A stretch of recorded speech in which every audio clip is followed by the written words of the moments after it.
I'm Tracy Baxter with today's Record Newswatch. He had pleaded guilty to the charge of aggravated vehicular homicide after admitting he was driving more than 100 miles an hour while under the influence of drugs and marijuana when he crossed a double yellow line, smashing head-on into an oncoming car on Route 32 in the town of Newburgh back in November of 2012. The crash that split his car in two took the life of one of his friends, 15-year-old Elena Tadry of Wallkill. And today in Orange County Court, 21-year-old hamlet of Wallkill resident Edward Lear was sentenced to 5 to 15 years in prison. Tadry was one of three friends riding with Lear who had gotten behind the wheel after getting high on marijuana and prescription drugs.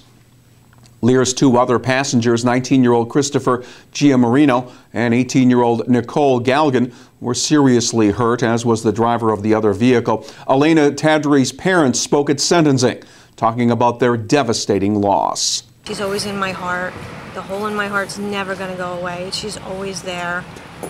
I'm sad. I'm sad about the whole situation. It's sad that this person has to go to prison. It's sad that my daughter was killed the way she was. It's sad that other people were hurt. Everything's just sad. He's admitted to his responsibility, and I feel bad for the parents. A tearful Lear showed remorse at sentencing, saying once he's released from prison, he will speak to others so a way to prevent them from doing what he did. In the meantime, Angela Sariello Tadry has set up a scholarship fund at Wallkill High School as a way to honor her daughter. Route 32 was the scene of another highway tragedy, this one happening early Sunday morning in the town of Woodbury. Town police say 23-year-old Jason Rutkowski of Washingtonville was struck and killed while crossing the road to get to his job at Woodbury Common. Rutkowski had parked his car across Route 32 at Central Valley Elementary School. Police say poor visibility and Rutkowski's dark clothing were factors that led up to the accident.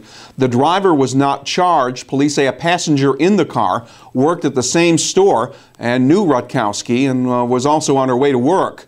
This was the second fatal vehicle pedestrian accident in our area in the past week. Town of New Windsor police are continuing their search for the driver who caused the death of 32-year-old Eric Getter last Thursday as he was walking to his job along Walsh Road.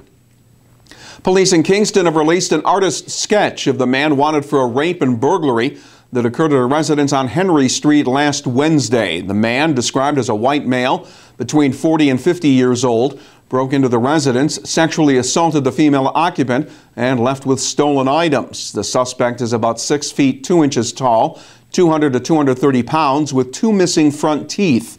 Anyone with information is urged to call the Kingston Police Department. The number is 845-331-1671.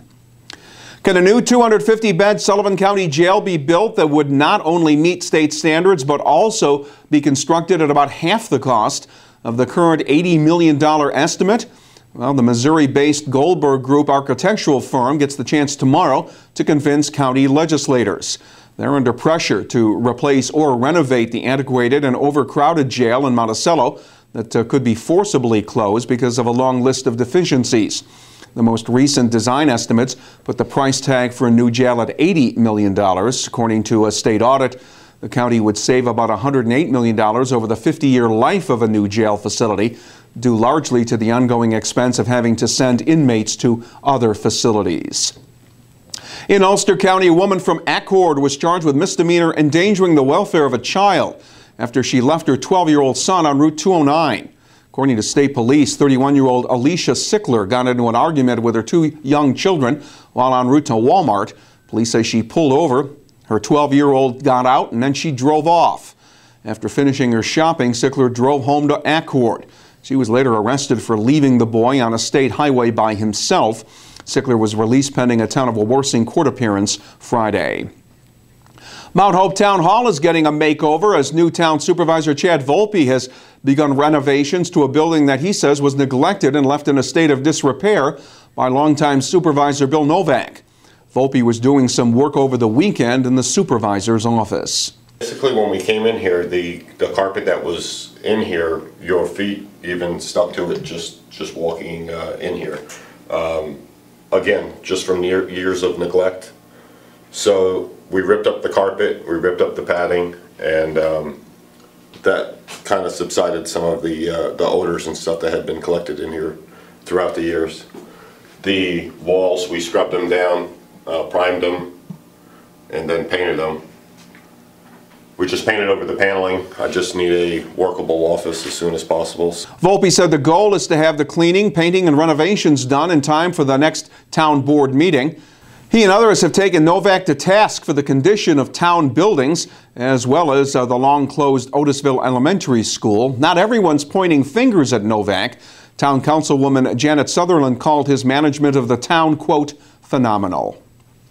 In the wake of the deadly train derailment last month in the Bronx, the Federal Railroad Administration's announced that it will be requiring cameras to be installed on board all Metro North trains.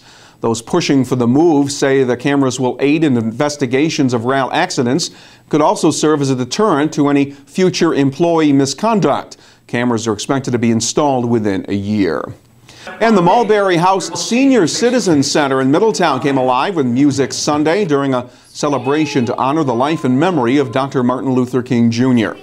The event was sponsored by the Middletown chapter of the NAACP and featured members of the Second Baptist Church in Middletown. The national observance of the birthday of Dr. Martin Luther King is next Monday, January 20th. Look for a little rain and maybe a little snow in the next couple of days. Tuesday will be cloudy with periods of rain.